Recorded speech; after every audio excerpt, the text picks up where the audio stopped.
Assalamualaikum warahmatullahi wabarakatuh. Perkenalkan, saya Muhammad Iqbal Pratama dan kedua teman saya, Dimas Kurniawan dan Zaki Himi Anugrah. Pada kesempatan ini, kami akan mempresentasikan tugas proyek UAS Statistika Terapan dengan dosen pengampu, Ibu Fatian Nopriani STMkom. Untuk judul penelitian kami, itu ialah efektivitas penggunaan teknologi dalam proses pembelajaran. Lalu juga ada rumusan hipotesis, ada 4 rumusan hipotesis. Yang pertama, H1, terdapat pengaruh responsivitas X1 terhadap kepuasan Y. Yang kedua, H2, terdapat pengaruh reliabilitas X2 terhadap kepuasan Y. Yang ketiga, H3, terdapat pengaruh empati X3 terhadap kepuasan Y. Yang keempat, H4, terdapat pengaruh responsivitas X1, reliabilitas X2, dan empati X3 secara simultan terhadap kepuasan Y. Tingkat kepercayaan 95%, A sama dengan 0,5. Lalu di sini kami sudah mencantumkan link kuesioner dan link spreadsheet. Untuk instrumen penelitian kami menggunakan kuesioner Google Form. Kita cek link kuesionernya.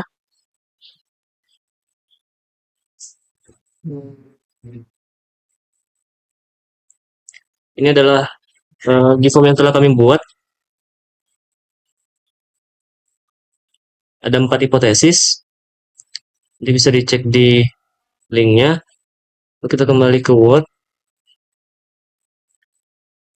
Lalu di sini ada link spreadsheet.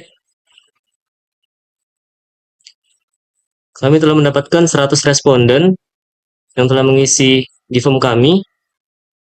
Ini ada 100. Setelah ini datanya akan dipindahkan ke Excel.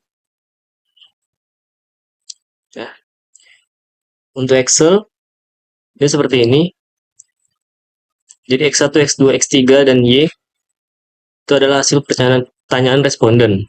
Untuk nilai dari skala 1 sampai 5. 1 sangat tidak puas, sampailah ke 5 sangat puas. Ini ada hasilnya.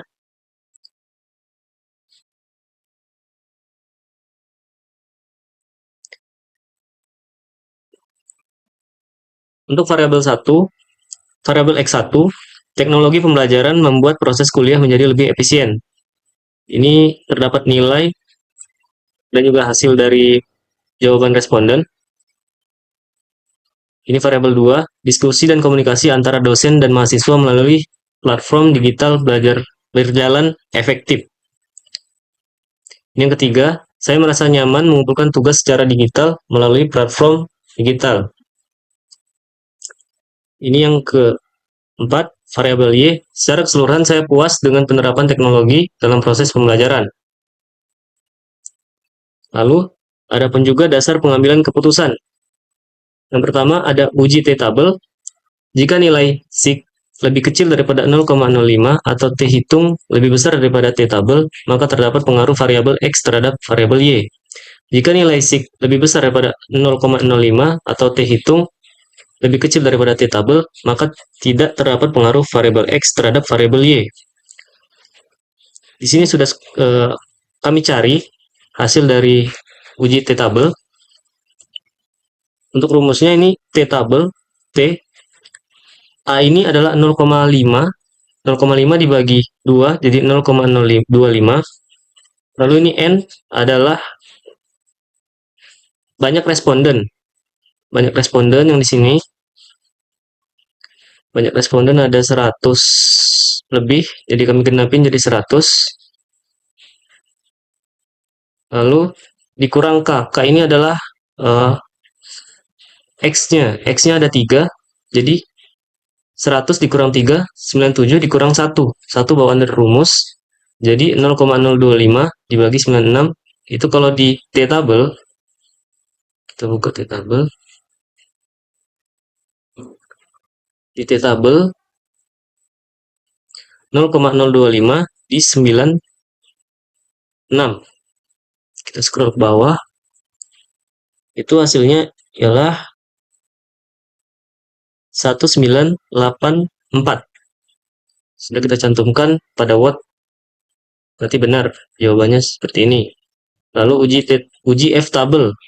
Jika nilai SIG lebih kecil daripada 0,05 atau F hitung lebih besar daripada F tabel, maka terhadap pengaruh variabel X simultan terhadap variabel Y.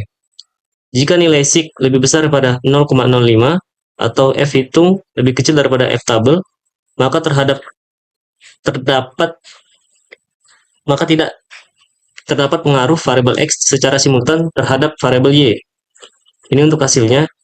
Untuk rumus F tabel sama dengan F, K ini adalah 3 tadi, 3X, N banyaknya responden, dikurang K, jadi 3 dibagi banyak responden dikurang 3, 100 dikurang 3, 97. Kita buka di F tabel.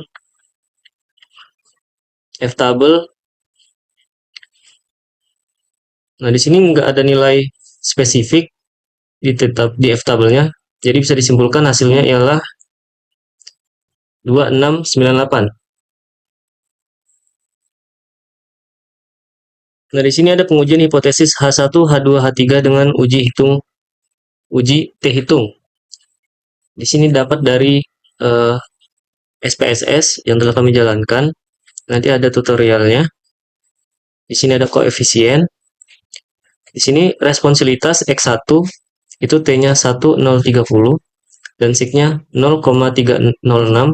Reliabilitas X2 nilai T-nya 1,816, nilai SIG-nya 0,072. Untuk empati X3 itu min 1,297, SIG-nya 0,198.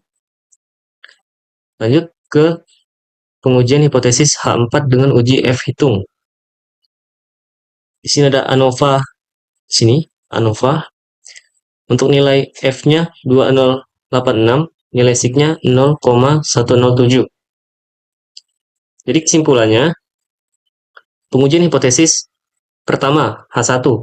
Diketahui nilai SIG untuk pengaruh X1 terhadap Y adalah sebesar 0,306. Itu lebih besar daripada 0,05. 0,306 itu didapat dari tabel di sini. Tabel yang sudah kita hitung. Jadi perbandingan uji T hitung dan uji T tabel. Lalu nilai T hitung 1,03 lebih kecil dari T tabel 1984, sehingga dapat disimpulkan bahwa H1 ditolak, yang berarti tidak dapat pengaruh X1 terhadap Y. Untuk selanjutnya, pengujian hipotesis kedua, H2. Diketahui nilai SIG untuk pengaruh X2 terhadap Y adalah sebesar 0,072, lebih besar daripada 0,05. Dan nilai T hitung 1,816 lebih kecil daripada T tabel 1984. Sehingga dapat disimpulkan bahwa H2 ditolak, yang berarti tidak dapat pengaruh X2 terhadap Y. Pengujian hipotesis ketiga, H3. Diketahui nilai SIG untuk pengaruh X3 terhadap Y adalah 0,198 lebih besar daripada 0,05 dan nilai T hitung min 1,297 lebih kecil daripada T tabel 1,984. Sehingga dapat disimpulkan H3 ditolak, yang berarti tidak dapat berpengaruh ke X3 terhadap Y. Pengajuan hipotesis keempat, H4. Berdasarkan output di atas, diketahui nilai signifikan untuk pengaruh X1, X2, X3 secara simultan terhadap Y adalah sebesar 0,107, lebih besar daripada 0,05. Dan nilai F hitung 2,086 lebih kecil daripada F tabel 2,698, sehingga dapat disimpulkan bahwa H4 tidak diterima, yang berarti tidak dapat pengaruh X1, X2, X3 secara simultan terhadap Y. Ini ada hasil dari koefisien determinasi, model summary. Sini ada nilainya.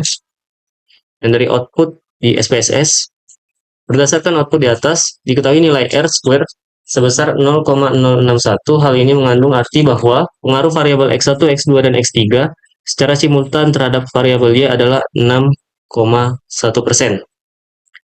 Lalu di sini ada cara menghitung T hitung dan F hitung menggunakan SPSS. Ini kami tidak membuka SPSS karena sudah limit trial. Ya. Ini yang pertama, kita tadi buka Excel nih. Kita buka data di sini, kita copy X1, X2, X3 sampai Y. kita buka What's in tadi, lalu kita tempel pada SPSS di variable view. Selanjutnya, kita buka di toolbar atas itu ada analyze, kita pilih regression, kita pilih lagi in linear. Setelah itu sudah masuk linear, kita masukkan kepuasan Y di dependent. Lalu di X1, X2, X3-nya kita masukkan ke independent. Setelah itu kita klik OK. Lalu muncullah output seperti yang di atas. Sekian, terima kasih.